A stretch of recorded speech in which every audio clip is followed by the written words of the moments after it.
Nscaler454 here. Welcome back to the channel. In today's video, we are going to make a big dent in our oil refinery section, so stay tuned.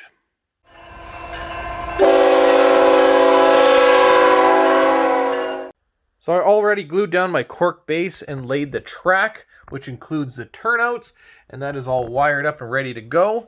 This channel is for our refinery loading platform, and that is pretty much a perfect fit, and I figured out exactly where I want it. So I just now need to cut out and glue down the last piece of cork. Then I need to notch out these little sections right here in the foam, because in the base of that loading platform I have little twist ties that go through the bottom just to hold it all together, and they will snag onto the foam. And because I need this to be a perfectly flush fit, I'm just going to cut out some of the foam just to give it some room for that.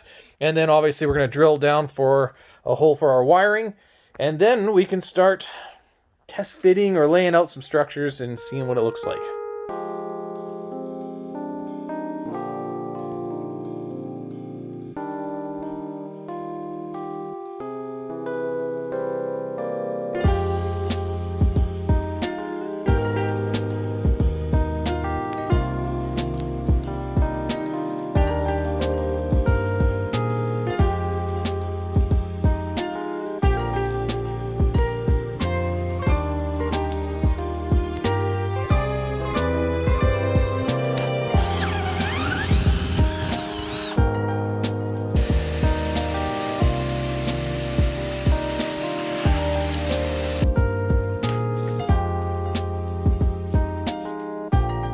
Should go nicely right there. With that done, there are a few things we have to do before we paint the track.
For painting the rail ties, I use Model Master's Rail Tie Brown Flat, which unfortunately is a discontinued product, but I do have several bottles of it, so I should be okay for now.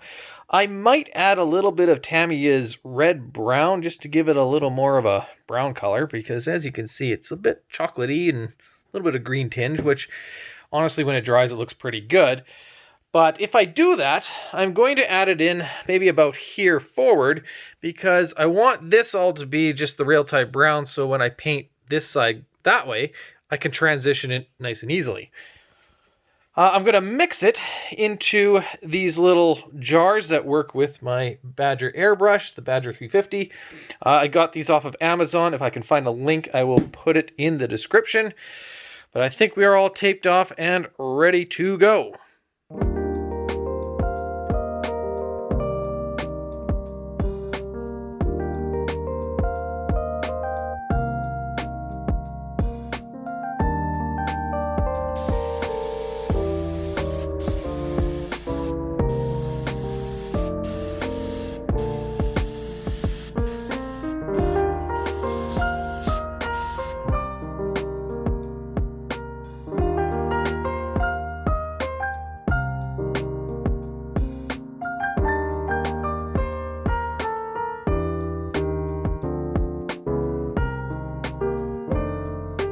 For our loading facility, obviously we can't keep the base of it wood, so I created some little blocks, which I made out of evergreen polystyrene 060 by ½ inch.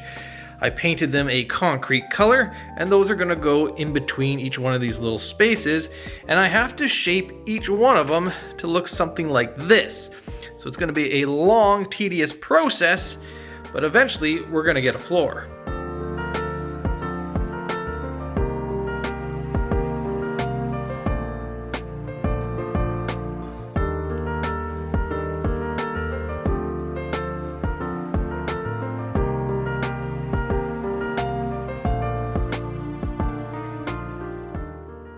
So we have the track all painted and it looks really, really good. It always seems to transform the layout once you get a coat of paint on the track. You can see I also paint the rails, which I do by hand with a brush. And I use Rapido's Proto Paint Old Rust, which I thinned down quite significantly to allow the dark base coat that we applied when we painted the rail ties to kind of show through. Otherwise, in my opinion at least, this color strictly alone on the rails is just a little too bright, a little too powerful, and I like it just a little bit darker. Not to mention it also sticks better when you have a good base coat.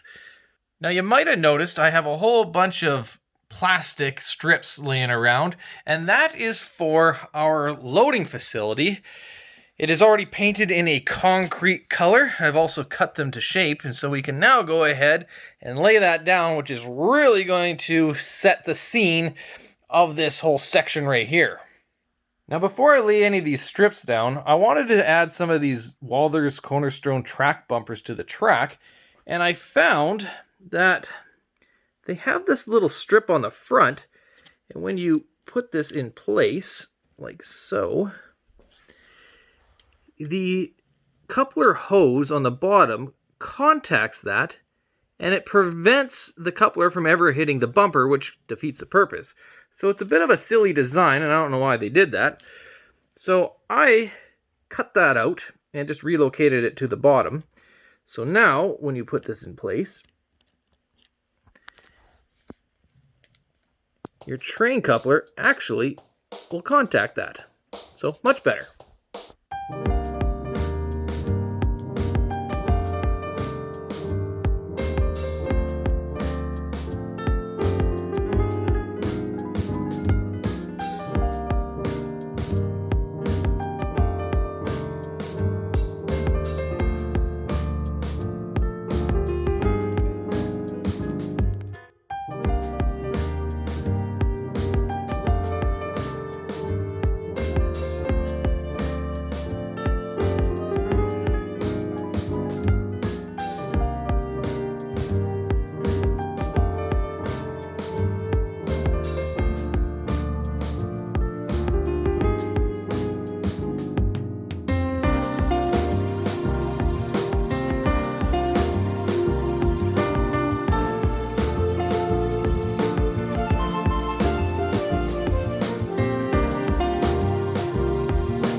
If you're wondering how I get these pieces so close to the track like this, what I did was cut one of the edges down at about a 45-degree angle. I don't know if you can see that or not. But I cut that down with a sharp utility knife, a little sandpaper, and that gives me enough clearance to go over the nails of the track. And in end scale, I feel it does make a difference appearance-wise. Man, does this look good. But there are a couple of things I want to do before we close the video off. One of them is putting our gantries in. 1 and 2. Oh yeah. Well, I didn't get done quite as much as I wanted to, but this concrete right here, I didn't really plan for it to go this far. It just kind of developed as I went along, and I'm sure glad I did, because I really, really like it. I think it looks great. I love this loading facility on the layout. I think it looks awesome. We did get some cork down. That is ready for some structures. And I did say we're going to test fit some structures, which unfortunately there's no time in this video, but to give you an idea what's going to happen, we got 2 of those big boys to go in. And that is going to look great, especially once I get all the piping for it done. So if you like this video, hit the thumbs up, subscribe, and thanks for watching.